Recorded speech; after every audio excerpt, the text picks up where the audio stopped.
وكلا نقص عليك من أنباء الرسل ما نثبت به فؤادك وجاءك في هذه الحق وموعظة وذكرى للمؤمنين. بسم الله الرحمن الرحيم. الحمد لله رب العالمين والصلاة والسلام على سيدنا ونبينا محمد وعلى آله وصحبه أجمعين. Firstly, Assalamu alaikum wa rahmatullahi wa barakatuh. We come to another session of Shuayb alayhi salatu salam, and we've already established that these people, because of wealth and their greed for wealth, they were led astray with their desires away from Allah's pathway, away from the Prophet's messages. And Allah Azza wa Jal sent Shuayb alayhi salatu salam, and he was very eloquent in the way he spoke to them, making it very clear to them how he wanted them to stop their corruption. We also established in the session last time on this that when you take your money and use it in haram, Allah takes the barakah away, Allah takes the blessing away. And that is the first punishment Allah gives to a person because of the haram they have indulged in. And the second thing is, there's a hadith in Ahmad that says, إِنَّ الْعَبْدَ لَيُحْرَمُ مِنَ الرِّزْقِ بِذَنْبٍ يُصِيبُ. Because of a sin that they're committing, and if they stay in that sin again and again, the rizq and the other provisions Allah is supposed to give to them because of halal wealth and halal business, Allah starts to take that away from them. So that's another punishment that comes onto these people. And the third, of course, I explained last time, which is that there's people on the earth that will start to fall out with you if you start indulging in haram. You look in any drug business, you see, the sort of drug cartels out there. They're out with their guns trying to kill each other, and it's not once that they've done this; it's repetitive. In fact, those of them who are in selling drugs, after a few years, it becomes unbearable to live without having guns with you, weapons with you, or a gang of people with weapons always looking over their shoulders. Those of them that are in the alcohol business, I said last time that one leads to another, and Allah said in the Holy Qur'an that their own family members, their own people who are close to them, they will have hatred for one another. And time and again, if you look at the people who've gone into an alcoholic business, you'll find that there's no relationship between the husband and the wife, or the husband or the father and the children. No relationship. And it's a la'na, it's a curse within, as we know from the sources, it's a curse on these people. And we're talking specifically, here in this context, we're talking specifically about the Muslims, who do this, and I mentioned that last time. And we've got the next step that people take, which is when people get into haram business and everybody is doing it, people start thinking, well, you know what, it's okay, everyone's doing it. I can't live here without doing it. I can't get away without doing this. And that is where the company of evil spreads a company of evil. And that's what happened to the people of Shuayb alayhi salam. And that's what happens in business marketplaces, where people start to commit haram and they create an environment and they pull in people, customers who want to beat you in the game of evil that you've started. So when you're ripping somebody off, there's another guy looking at you and he's got greed as well, you've got greed as well. He wants to rip off his customers more than you. And it carries on until corruption prevails and it gets too much for the people to bear. Now, we came to this ayah, Surah Al-A'raf, ayah number 85. There's a number of things that Shuayb alayhi salam told them. One thing I established last time is that they have to be fair in the way they measure things, whether it's measuring with a cup, measuring with a jug or utensil, or measuring with a scale, and that I've completed. The next thing mentioned in the verse is وَلَا تَبْخَسُوا النَّاسَ أَشْيَاءَهُمْ. Allah Azza wa Jal, He made His Prophet say, don't take things away from people by making a deficiency, causing a deficiency within it.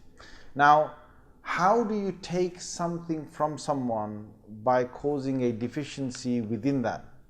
How you do that, there's a tafsir that I'm going to refer to explain how you cause this deficiency, because there's a number of ways you can cause this to happen. Okay, there's a number of ways you can cause this to happen. One way is that when somebody has something good as a valuable item, you make it seem to them that it's not that valuable, and you make them sell it to you for a price that is less than what the real market value is. And this is what these people used to do. There's a number of tafsirs that come under this one particular thing that they're saying. Now, we know from the tafsir that what these people would do is that they would go out into the they would go out of the city of Madian. They would get onto the routes into Madian, wait for people to come by, and then they will have a chat with them and find out what kind of coins they've got. Now, today everything's paper notes and bronze and copper coins that you've got in your pockets and my pockets, which are worth nothing. Okay, they're worth jack. Even jack's worth more than your money, brother. I just want to tell you that, right? I don't know if you know, because if you actually take any note, and this is a form of deception as well. It's an international form of deception. Okay, we're living with it, and you've got to live with it. If you take any note out, and you look at it, it says that I promise to pay the bearer of this note the sum of £20, okay, or £10. What does that mean? That means that when they originally started to, where did this all come from? Well, about 300 years ago, 300 years ago. Before that, there was a system, and after that, there came a system. What was the system beforehand, even in Rasulullah sallallahu alaihi wasallam's time, and the people beforehand, like Shuayb alayhi salam? Well, you actually carried around with you real gold or real silver in the coins that you had. And depending on the value of the coin, that much gold, real gold, was found in the metal of that coin. And people, they carried this in bags, bags of gold with them around. Small amounts, large amounts, whatever they needed to buy, and people had to store these in their homes. And of course, when houses were raided or they were robbed, when you took a man's coins, you actually took real gold. So then people had their own banking system where they would store it with the most trusted person in the city or the town, or a few trusted people in the town. They would keep it with them, and that's how people kept their money. And in the case of Rasulullah sallallahu alaihi wasallam, his house was a bank in Mecca. You've got to realize that this was how much they trusted the Prophet sallallahu alaihi wasallam, that his own house was a bank for the people of Mecca. And guess what? Even better than that is, they say all these horrible things about my Prophet sallallahu alaihi wasallam. Better than that is what? His own enemies used to keep their monies with him. Allahu Akbar. Say Allahu Akbar. Yeah, don't say it too loud here. They're going to get scared, brother. Yeah. Say it too loud. Yeah. Just want to remind all the viewers out there that we say Allahu Akbar every time we pray. Yeah, and we pray for spirituality. Yes. Don't get scared when you hear that. Allahu Akbar. So what happened is, Shuayb alayhi salam's, his people obviously trading with these real gold that's within these coins. That's the system that was there all the way up till about 200 to 300 years ago.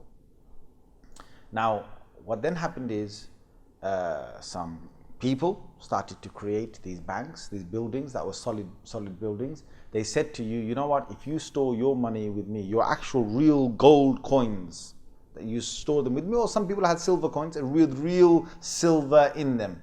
So they said, if you keep it with me, I will give you I'll give you a little check, as in a receipt for the deposit that you've given to me. The receipt for the deposit you've given me. So people thought, well, this is brilliant. We've got a bank there, a real bank, solid. No one can break into it easily, and we've got a trusted note from there to say that they've I've cashed in my gold. And people went in there and they started to put their monies in those banks. And then every time they say, for example, I'm in the marketplace, you're in the marketplace, I want to buy something off you. I say, okay, hang on a minute, let me take my little note, my guarantee, okay, my promise. I'll take this little note I've got all the way back to the bank, and I'm going to be back right here. I'll be back. I'm going to bring my gold coins back, and then I'm going to buy the item from you. And that's how it took place. Then people got a bit, it was a long process. You were trying to sell someone something. He says, hang on a minute. He goes all the way to the bank. He's got to go there. He's got to put that note in. And the promise is there.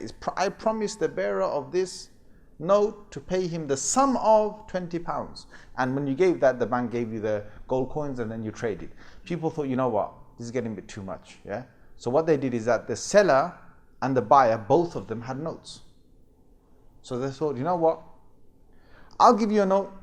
I'll give you this little promise I've got, this pound note, whatever I've got, this promise, I'll give it to you and give me the goods. You can give it to somebody else. He thought, fine. The buyer thought, the seller thought, fine. So the seller took these notes. And then sellers and buyers started to trade each other with these promises. And the banks thought, brilliant. Banks thought, brilliant. We came, gave all our golds, all our silvers. This is my great granddad, and yours too, right?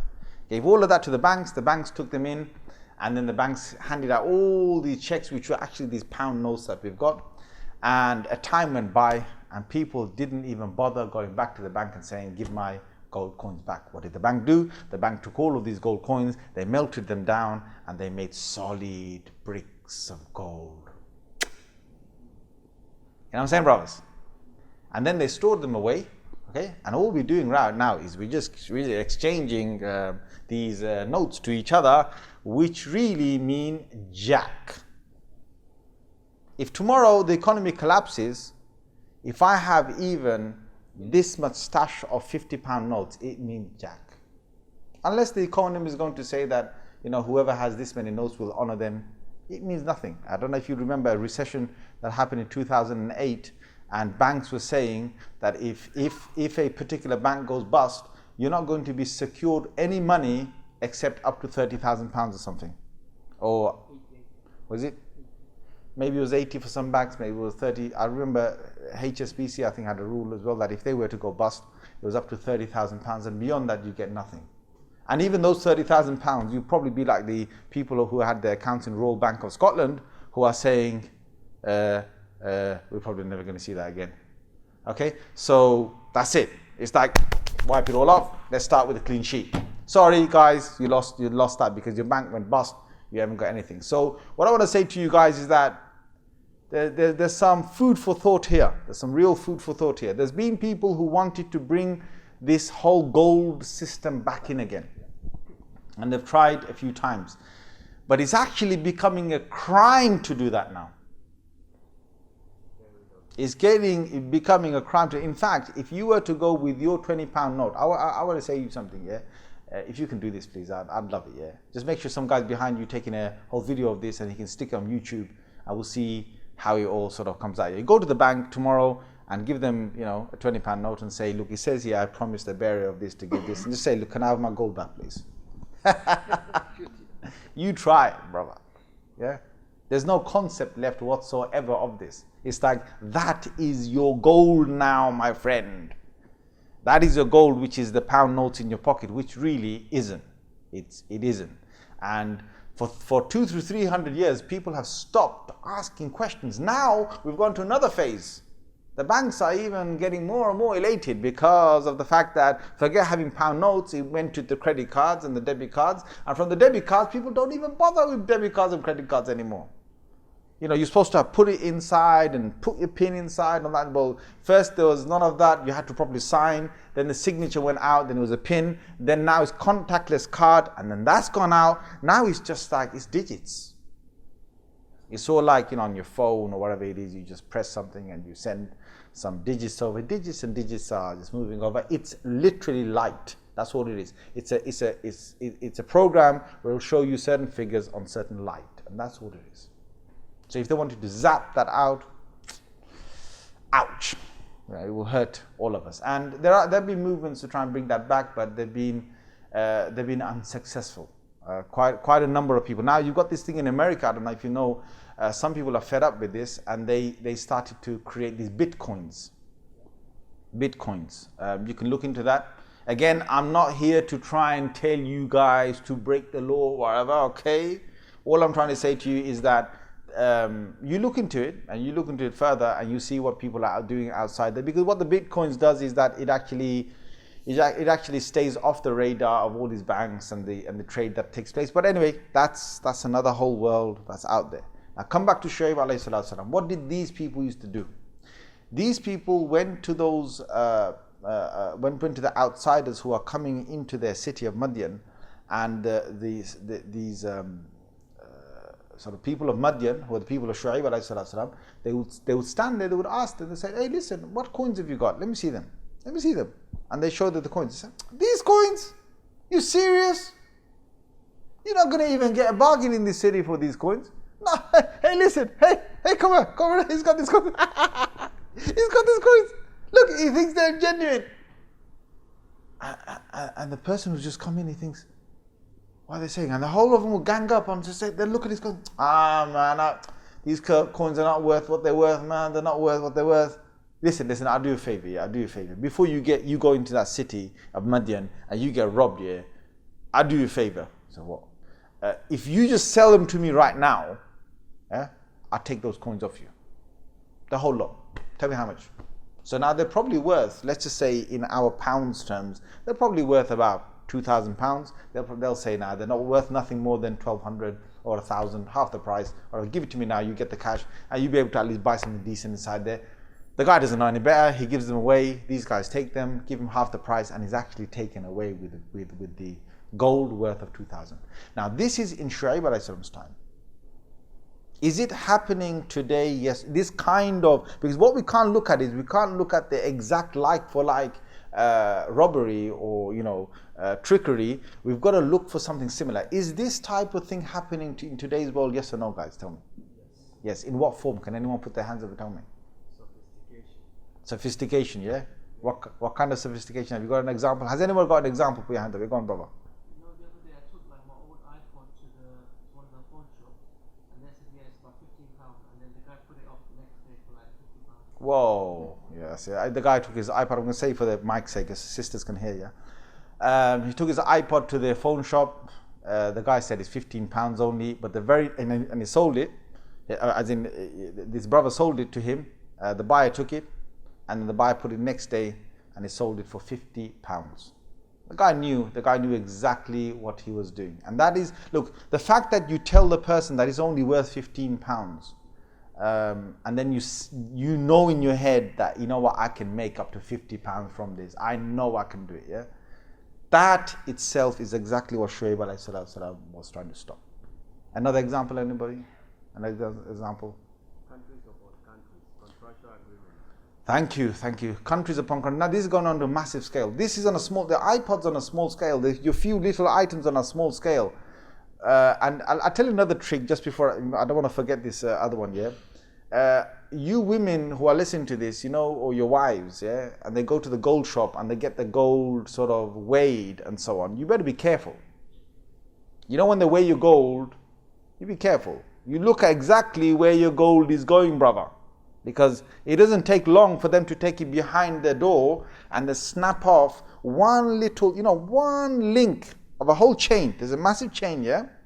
If they take clip, take 2, 3, 4 pieces out, join it again quickly, yeah? Come back from behind the store and just, it weighs this much and give it back. And it's worth this much and give it back. Who's going to know the difference of a few grams? A few grams that have gone missing. But there's shopkeepers who do that. There's another one which is you've given your gold in to the shop and you tell them, can you reshape this? I want to reshape this into a different design. And they take it, and when you get it back, it doesn't weigh the same. They say, oh no, see what happens is there's going to be some loss, there's going to be some this, some that. Listen to me, my friend, yeah. La ilaha illallah. People who take illegal goods from others, Allah has said in the Holy Qur'an that you are taking the fire of Jahannam inside your stomach. And this is serious. And if you want to know that, because I can't believe what people do just for a few pennies. Few pennies, it's short life. 50 years, 60 years, we're gone from here. And just for a few pennies, a few days, they're taking Jahannam's money in their bellies. And this is the Qur'an, Surah An-Nisa, Surah number 4, ayah number 10.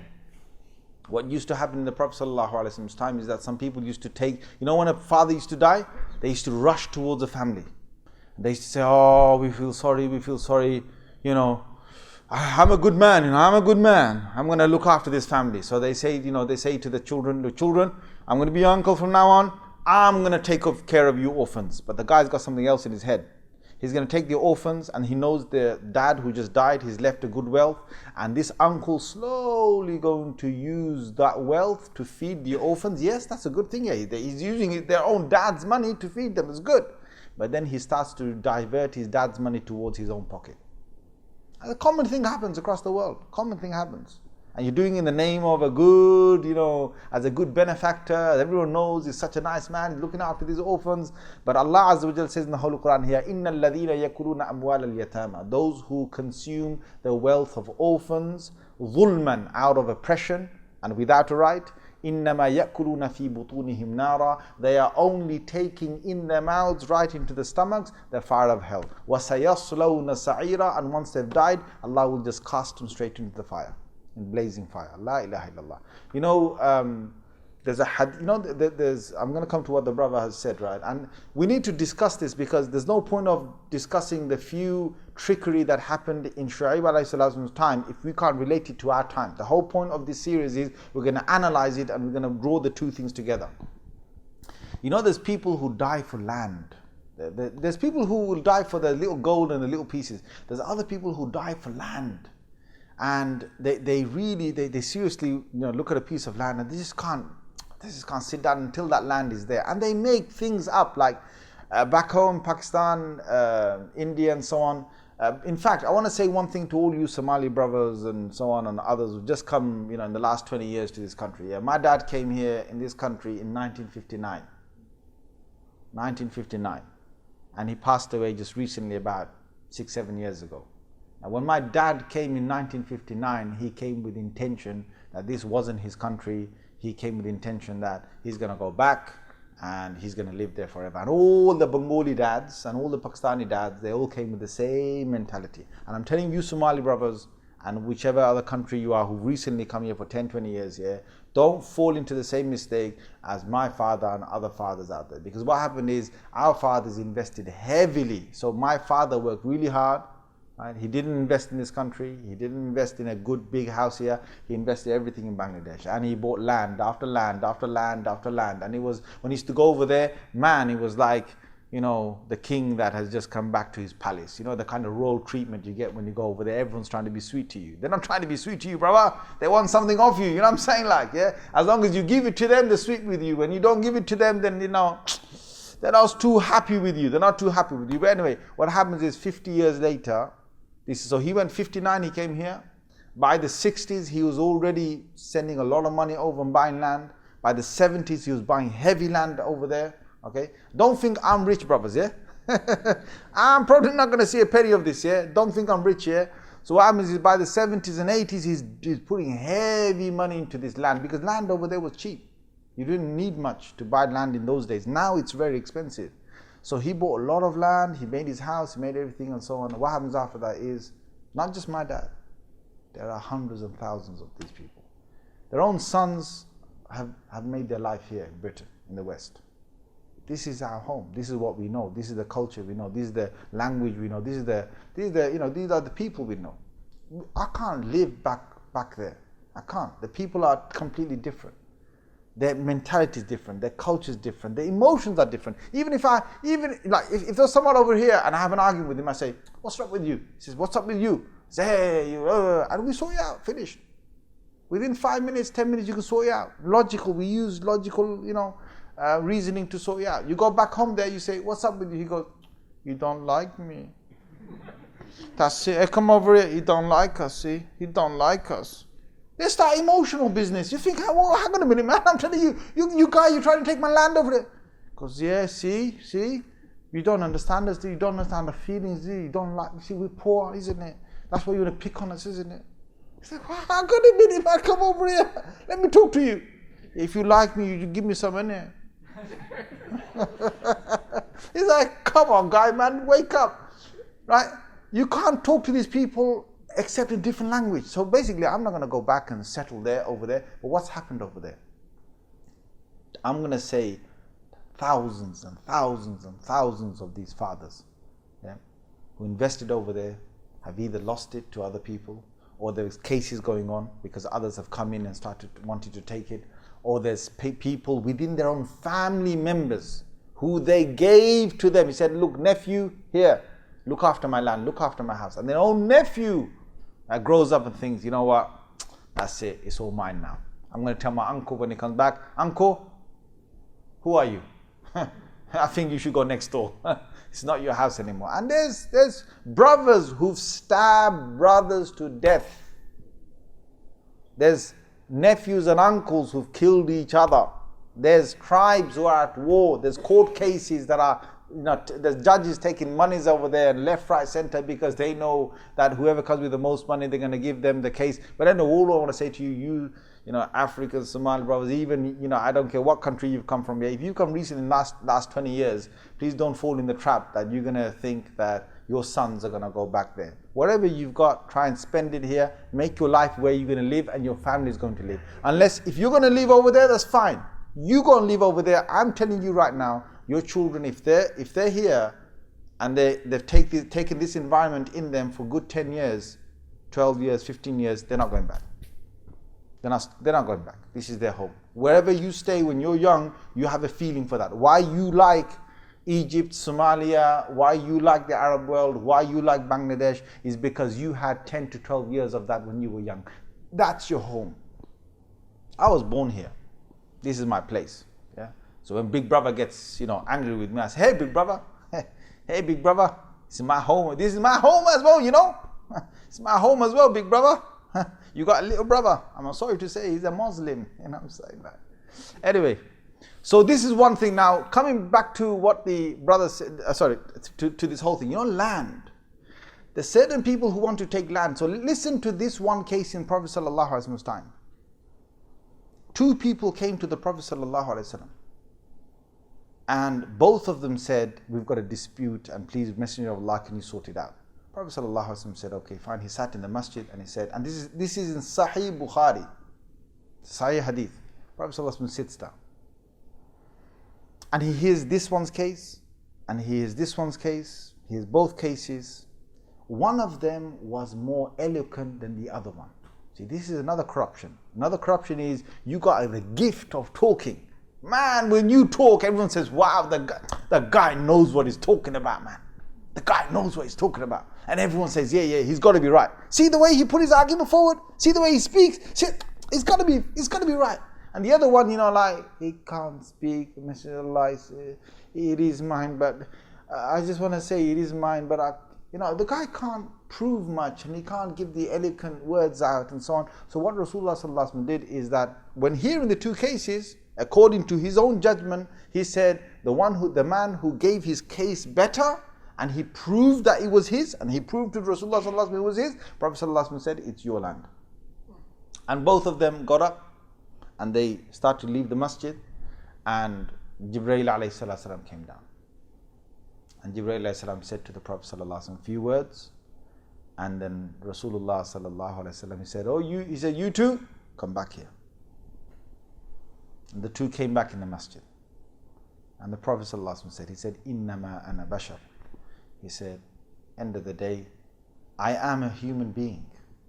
Now we're not saying he's like any ordinary human being, but obviously he is a human being. He's not an angel. He said, and some of you come to me with arguments, and I listen to you. And some of you are more eloquent than others. But I just want to tell you that if you have taken a piece of land without the right of owning that land, then you have taken Jahannam with you. You've taken Jahannam. Basically, you bought yourself a free ticket to Jahannam. La ilaha illallah. In a separate hadith, not related to this incident, he said, and this is a hadith in Muslim, Sahih hadith, Can you imagine this? I just can't, I can't think what is wrong with these people when they want to take other people's wealth. And I'm talking about land, but it could be something small. But listen to this hadith. Prophet ﷺ, he says, to the nearest meaning, he says, whosoever has taken over somebody else's land illegally, that piece of land, Allah will cut it out on the Day of Judgment. Then Allah will put a rope or something in it, or something strong, and tie it around the person's neck. Then Allah will lift that person up from the Day of Judgment to the height of the seventh heaven. Then with that land, piece of land around his neck, Allah will drop him.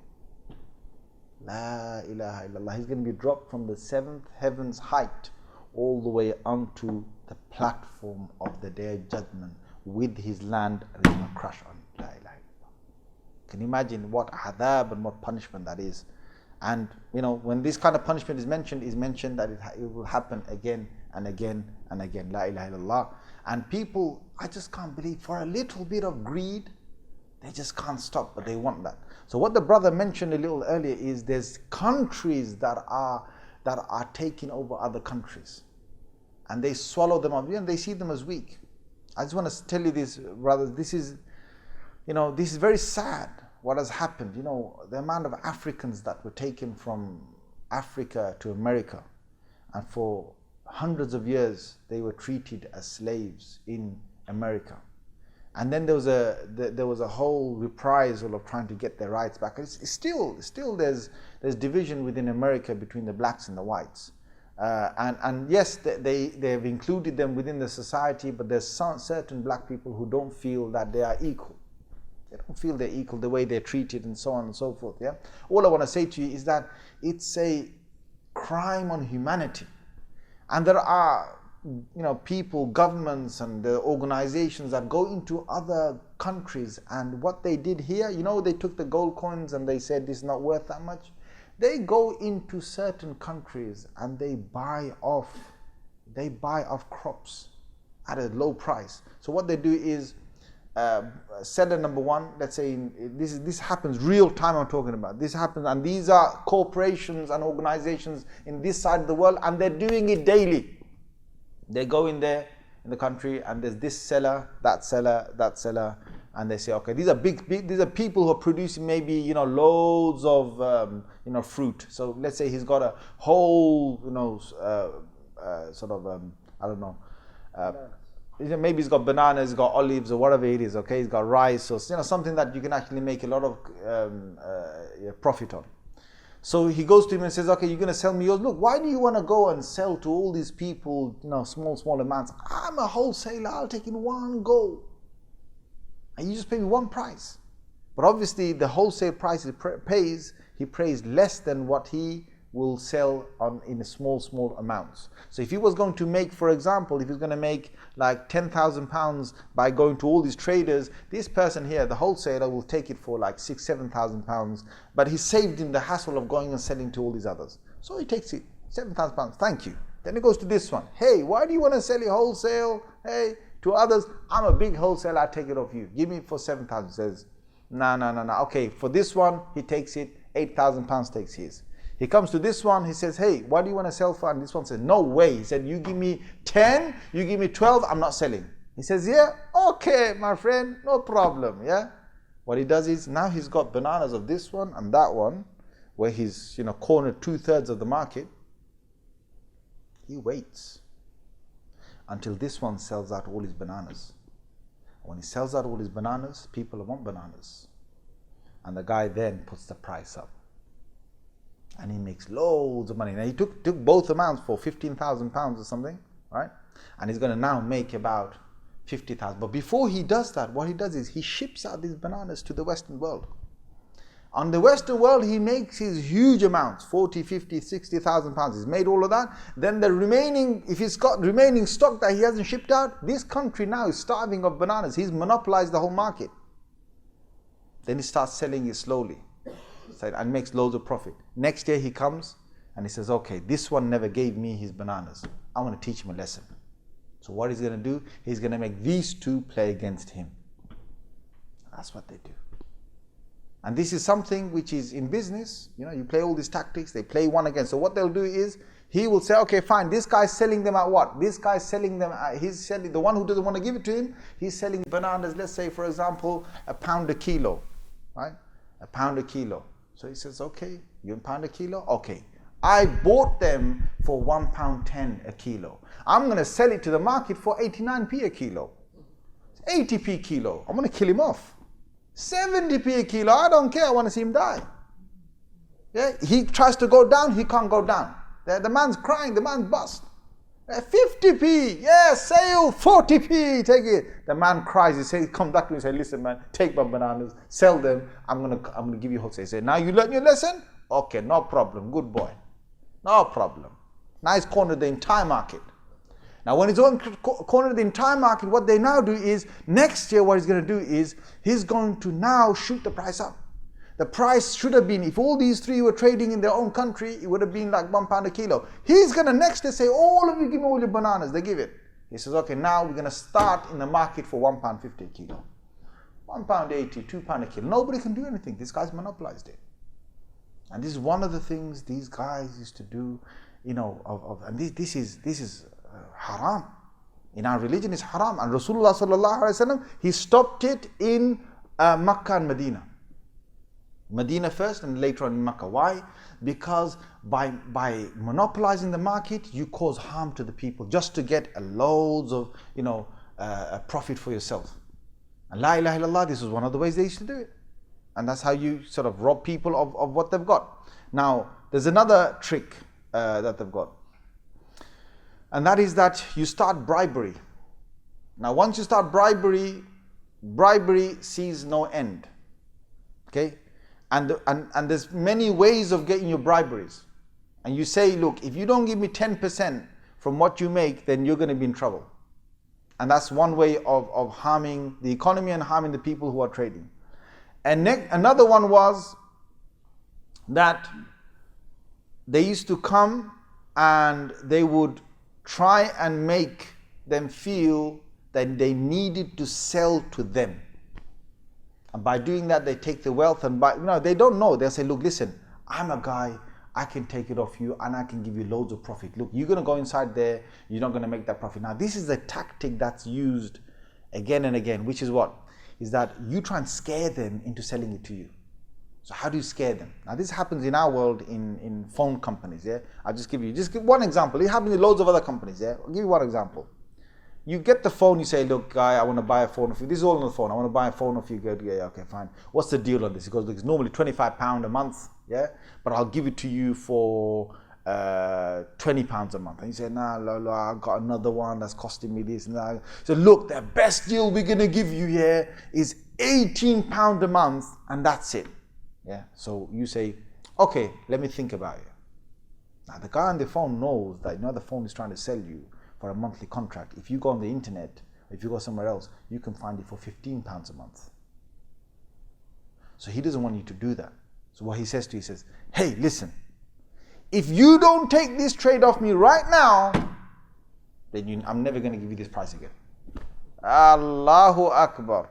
The amount of times they do that to me on the phone. When they do that to me on the phone, I say, you know what? Keep it. You that desperate? Keep it. Reverse it on them. Seriously. They try these tactics. They get you to sign it straight away because they know that if you sign it, you're in it. That's it. The guy's made it. The guy's made his extra money off you. And they try and fool you into buying this. And in Shuayb alayhi salam time, they used to do this. They used to try and fool people to make contract here before they can get a better deal somewhere else. And Shuayb alayhi salam was trying to stop this. Do you know what I tell the guy over the phone? I said, listen, you go and tell your boss, I've got 3 days to think about this. Or at least 1 day. Because if I have 24 hours, forget 24 hours. If I have two hours on the internet, I'm going to see all the deals. On this particular deal he's trying to give me. So if he's not going to give me, I say, fine, I don't want to trade with you. Normally they come back to you, they say, well, we usually don't do this, but on this occasion, we will give you another 24 hours. I know you're going to give me another 24 hours. In fact, forget 24 hours. I say, okay, call me tomorrow. He calls me tomorrow. He says, how are you, Mr. Ali? You're going to buy that phone? I say, hey, I need some more time to think about it. Yesterday he said to me, if you don't take it right now, you're not going to get the same deal again. It's going to be £25 when you come back to me. Today he's saying, Mr. Ali, you ready to buy the phone? I say, no. I need 2 more days to think. Sometimes I've done that. They come back again after 2 days. They still want to send you the same contract. La ilaha illallah. Right? Now there's many of these scams that go on. And these scams in business, they're not allowed for us to do, where you try and rip someone off just because you know that the guy doesn't know what the price is. And you know that if he really knew what's going on in the market, he wouldn't actually be buying it off you. Okay? Another one was to cheat. And we know the cheat I did last time in the scales, but there's a cheat in business where you start to talk about a contract in a way, but you know what? You make them sign something else. La ilaha illallah. So many people have been fooled by this. So you know the little print? They put it something in the little print and you sign it. Who reads the little print? You need a magnifying glass for that. And they don't give you one, brother. True or not? Tell me. You need a good 2 hours to go through the whole of the little print. And then you need a magnifying glass to read all of it. And even if you ask a big copy, they'll say, okay, we'll send it to you in the post. It's going to be delayed and so on and so forth. So nobody bothers. But you know what? It's really important to go through that stuff. But they've learned that they can scam you with this, and they'll scam you with that. Now, what they do is each time they change this clause, they're supposed to. You know what you're supposed to do? Let's say you change clause. No, there's 32 clauses in this whole thing, and of the 32 clauses, several of them have got A, B, C, D, E, F, G, and you've got to go through all of them. And this is painstaking to go through it. Now, 32 clauses out of that, they're changing 29E. That's all the clauses. But that 29E they're changing is going to make a big difference to them. They're going to make more money out of you. What they're supposed to do is, they're supposed to write a letter to you and say to you that, sorry, Mr. So-and-so, we just want to inform you, we've changed clause number 29E. Before it was this, now it's this. In writing, if they said nicely, you know what you do? You pick up the phone and say, hang on a minute, cancel the contract. But they don't do that. They send you the whole form again, with little print again. They know you're not going to read it, they send you again. So they're covered, the backs are covered. There's been scams in this country that have happened, la ilaha illallah. I'll tell you a few scams here. One of them was this endowment policy in the 90s. Anyone remember that? Yeah? They made people buy these mortgages on this endowment policy and they killed them. They literally killed them. People paid 15, 20 years of mortgage money, and they're supposed to have bought the house. By the time it went to zero and now the house is theirs, they went to the bank and the bank said, sorry, you don't own the house. You've been paying off the interest all these days. La ilaha illallah. There's a lot of people got stung in the 90s and the zeros because of that. Another big scam, one of the biggest scams, which again, this country is silent, brother, silent, is the Y2K. Anyone remember the Y2K? They said that all these computers in the 1990s, they made a massive scam. They said all these computers are going to basically crash out. They're going to zap out when it hits zero, because these computers were made to stop at the end of the millennium. So if you want to basically make sure that your computers are working, you bring us, the engineers, inside, and we're going to fix your computer up. Yep. Hundreds and thousands and millions of pounds were scammed from these companies. Nobody talks about it. There's no investigation, there's no court cases, nothing. It just happened when everyone was waiting at the millennium. Looking at the computer. Tick, tick, tick, 0, 1. Hey, computer's still on, man. What's going on, man? I got ripped off. There's so many different scams in the market. But anyway, I can go on forever talking about these scams, but this was one thing that Shuayb alayhi salam told them. And second, this was about the dunya. To get them to stop the scams in the dunya. They had another scam, which was the scam of the akhirah. Now you're going to say, hang on a minute, these people don't believe in the akhirah. Oh, well, let me tell you what they do. Their biggest problem is the mullah. The Maulana, the mullah, the sheikh, the imam, their biggest enemy. Why? The scholars, the biggest enemy. Why? Because that Maulana, mullah, sheikh, imam, whatever you want to call him, mufti, he's the one that's telling people, you know what, don't buy off these people. He's stopping their business. He's the one using the word haram and saying this is all going on. He's the one saying, guys, you want to get to Jannah? Don't consume your wealth like this. He's the one who's stopping the ways of the shaitan. So what do? They come, and this is in the next verse, they come, they start, تَصُدُّونَ عَنْ سَبِيلِ اللَّهِ. They will stop people from the pathway of Allah. They say, Shuayb alayhi salam, it's kadhab, he's a big liar. Big liar. People are trying to come into the city. There's these great barons of this wealth. They'll go outside, they meet the people, they say, listen, you can talk to anyone you want, don't talk to Shuayb. Don't mix in with Shuayb's people. They're mad. They're corrupted people. We want to try and exile them. We want to try and get them out. Now you can trade with whoever you want. He's going to come in the marketplace. When he comes in the marketplace, you don't listen to him. You don't talk to him. This was a tactic used in Shuayb alayhi salam's time, a tactic used in Muhammad sallallahu alaihi wasallam's time, and a tactic used today. So what happens here is, what I want to say to you is that Shuayb alayhi salam, he had two problems. He was trying to defeat them on the worldly trickery they were doing in business and cheating in business they were doing, and on the other side he was trying to stop them from telling people don't go towards the religious people. They had both. They had two sides. So one was tu'iduna, taq'ud wa la taq'udu bi kulli sirat. Don't sit in every single pathway. Every highway to Madian was covered by these people. Anyone who came to trade inside, they would tell him, look, hey, you got to sell your money to me. Come on. Hey. All these kind of, the trickery they did, cheating they did. And then on top of that, they say, hey, there's a man called Shuayb. Don't go to Shuayb.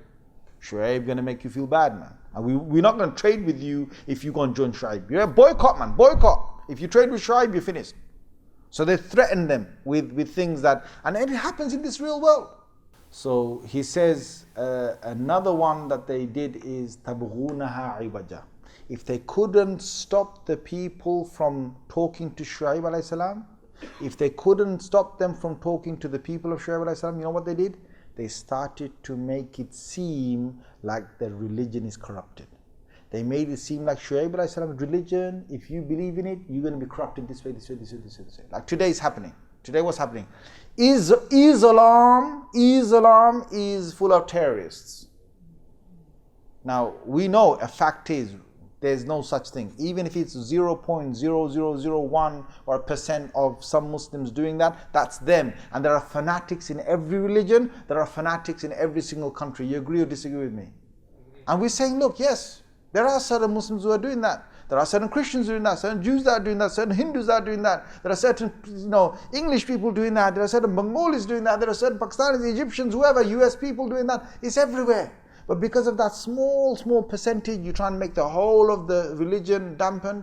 Well, that's what they did. تَبْغُونَهَا عِوَجًا. They showed some kind of twisted language and format to scare people off from going in towards the religion. And this is another tactic. So, a number of it, okay? There's one was that. Second one recently, talking bad about Muhammad sallallahu alaihi wasallam. So saying that he's a bad man, this, blah, blah, blah, blah. Another one is to attack the Qur'an. Another one is to attack the ayats of the Qur'an, the concept of the Qur'an. Another one is to attack to show Muslim women, as if they're, oppressed and so on. And to make it seem like things are not going to be good for you, man. You go in that religion, things are not going to be good for you. Can you imagine? You go into that religion, you're going to have to, wear the niqab, or you're going to have to wear this hijab on your head in the summer and so on. Man, is there anything wrong with wearing something on your head in the summer? I see people doing it all the time. In summer, you see people doing it. All police officers, they have a hat, don't they? Summer comes, they still have to have a hat. Police officers have got a hat. I'm saying, listen, officer, man, you're extremist, man. Take your hat off, man. You're extremist. What's wrong with you? What's wrong with your thinking? And if you're not going to take your hat off, shake my hand, please, man. My sister there, she's not going to take her hijab off. You're on duty, she's on duty. That's it. That's the difference. You're on duty, she's on duty. I just want to give you one, let me just give you one last story before we leave here, yeah? What happened is, this is Mufti Shafi. Mufti Shafi is still alive, he's in Pakistan. He's one of the great muftis in Pakistan. Mufti Shafi was on an airplane trip. So he's on an airplane trip, and the air hostess comes to him and says, Mr. So-and-so, what would you like to drink? He said, what's there on offer? She went through all the juices, apple juice, whatever, and she said there's Bacardi and there's other alcohol stuff, that you can drink. Yeah. So Mufti Sahib said, he said to the woman, he said, really? You're offering me alcohol? She said, yes. He said, I can't drink. She said, why? He said, because I'm on duty. You're on duty? What duty? He said, I'm a Muslim. A Muslim, I'm on 24 hours duty. I'm listening to my Allah, 24 hours. I'm on duty. She said, it's all right, you're on a plane here, it's okay, you can take a little bit, no problem. He said, okay. He said, okay. He said, go to your pilot, and your pilot, give him some of this first. She said, I can't. He said, why not? She said, because if he takes it, maybe, plane go wobbly, He said, plane go wobbly. Yeah, he's on duty, maybe I go wobbly. You know what I'm saying, like, brothers? Yeah? There's a nice way he explained to you that he can't take it. La ilaha illallah, jazakumullah khair wa akhiru da'wana alhamdulillah rabbil alamin. See you next week, inshallah. الحاملات سنا ونور والرسمات هنا سرور يا حلوة تلك السنين